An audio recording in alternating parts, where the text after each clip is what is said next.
গরম ভাতে আলু দিয়ে এই রকম রুই মাছের ঝোল হলে আশা করি আর কিছু লাগে না। চেষ্টা করছি রেসিপিটা একদমই সিম্পল রাখার, যাতে খুব সহজে খুব তাড়াতাড়ি আপনারা এটা বানিয়ে নিতে পারেন। নমস্কার, বাঙালি রান্নাঘরে সকলকে স্বাগত জানাই। বড়দের প্রণাম আর ছোটদের ভালোবাসা জানিয়ে আজকে রেসিপিটি শুরু করছি। আজকের আমার রেসিপি রুই মাছের ঝোল। রুই মাছের ঝোল বানানোর জন্য আমি 700 গ্রাম মাছ নিয়েছি। পিসগুলো আমি এখানে একটু বড় বড় রেখেছি, আপনারা চাইলে পিসগুলো ছোটও রাখতে পারেন। এবার আমি মাছগুলোকে লবণ হলুদ মাখিয়ে নেব, বাট অবশ্যই এখানে 2 চামচ সর্ষের তেল দিয়ে দিবেন, যাতে মাখানোটা স্মুথ হয় আর যাতে ভাজার সময় না ছেটকায়। এবার মাছগুলোকে আমি রেখে দেব মিনিমাম 30 মিনিটের জন্য।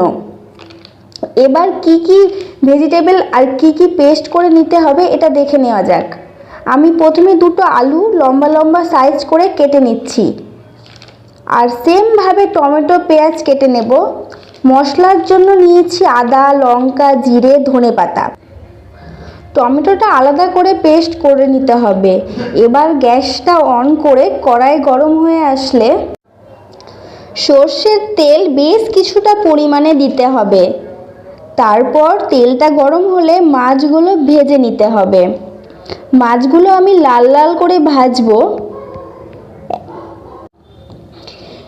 একদিকটা ভাজা হলে বাকিভাবে অপর দিকটাও ভেজে নেব।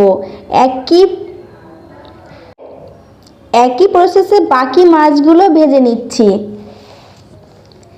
এবার মাছগুলো ভাজার তেলেই আমি আলুগুলোকে ভেজে নেব, যাতে আলুর রঙটা ভালো আসে। তাই দিচ্ছি লবণ আর পরিমাণ মতো হলুদ। আর আলুটা যে আপনাদের খুব বেশি লাল করে ভাজতে হবে তা কিন্তু নয়, মোটামুটি 50% কুক হয়ে গেলে আর এই রকম একটা কালার চলে আসলে আপনারা আলুটাকে তুলে নেবেন। আলুটা তুলে নেওয়ার পর আপনারা চাইলে এই সময় তেলের পরিমাণটা কমিয়ে নিতে পারেন, বাট আমি সেম তেলে রান্নাটা করে নিচ্ছি।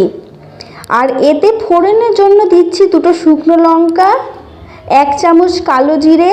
এবার কালো জিরে থেকে ভালো গন্ধটা বেরিয়ে আসলে এবার দিয়ে দিচ্ছি পেঁয়াজগুলো।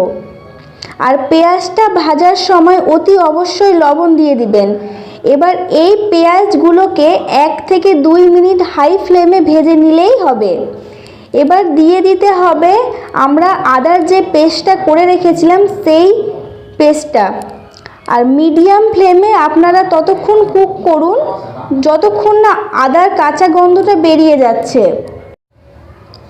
আস্তে আস্তে দেখবেন এর রঙটাও ভালো চলে আসছে, তেলটাও খুব ভালোভাবে ছেড়ে দিচ্ছে। আর এর মধ্যে অ্যাড করেন টমেটো বাটা। এবার গ্যাসের ফ্লেমটা মিডিয়াম টু হাই করে আপনাদের ততক্ষণ কুক করতে হবে যতক্ষণ টমেটো থেকে কাঁচা গন্ধটা চলে যাচ্ছে। মোটামুটি আপনাদের সময় লাগবে 10 থেকে 15 মিনিট। তারপর দেখতে পাবেন ভালোভাবে কুক হয়ে গেছে আর এই সময় কাঁচা গন্ধটা একবারেই চলে গেছে। এবার যে আলুগুলো আমরা ভেজে রেখেছিলাম সেটা এই মুহূর্তে দিয়ে দিতে হবে। তারপর টমেটোর সাথে ভালো করে কুক করে নিতে হবে। আমি মশলা কষানোর সময় দই ফেটিয়ে দিয়েছিলাম, আপনারা চাইলে দিতে পারেন, না চাইলে নাও দিতে পারেন। এরপর মনে রাখবেন আলুগুলো আপনাদের 50% ভাজা আছে, বাকি 50 কুক করার জন্য আমি দিয়ে দিচ্ছি পরিমাণ মতো জল। আর জল দেওয়ার সঙ্গে সঙ্গে দেখবেন তেলটা উপরে ভেসে উঠবে। আবারও বলছি আপনারা চাইলে তেলের পরিমাণটা কমও দিতে পারেন। এরপর যখন দেখবেন আলুটা সেদ্ধ হয়ে গেছে তখন আমাদের এখানে দিয়ে দিতে হবে মাছগুলো।